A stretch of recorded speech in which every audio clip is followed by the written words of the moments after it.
Okay, section 4.6 involves a lot of substituting values into equations, which you can do just by replacing the number or in for the variable, but your calculator can actually let you do something a little bit quicker, so you don't have to keep retyping the equation over and over again.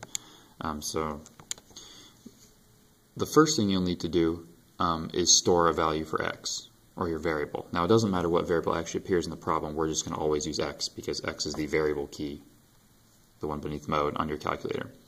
So to store a value for x, you're going to type whatever number you want to store it in. So I'm going to work through the last example in the notes. So say I want to check -1, so -1. And then down here on the lower left there's a key that says STO with the arrow.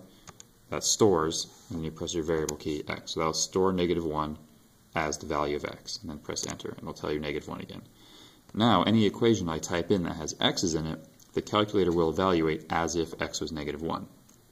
So my equation for the last example was 2 over 3, I'm going to use x instead of a, plus 5 over 6, x instead of a. Now the left-hand side, you can only solve one side of the equation, so you'll need to get all your variables at least on one side before you start this process. Example 4 is already done. So now if I hit enter, it'll tell me it's -1.5. So when x is 1, that equation is equal to -1.5. So now if I want to check another x value, well, I just do the same process over again. Say I want to check 1. 1 stored as x, and hit enter to save it. Now on a calculator like this one, to get back up to the previous rows, you hit the second key and the enter key. It'll say entry, so second, enter, and each time you press it, second, enter, it'll cycle back up a row. So I actually have to press it twice because I need to go two rows back up. So there's my equation, and now if I hit just regular enter, it'll reevaluate as if x was +1. So when x is +1, the value is 1/2. So to check the last section, I used 3.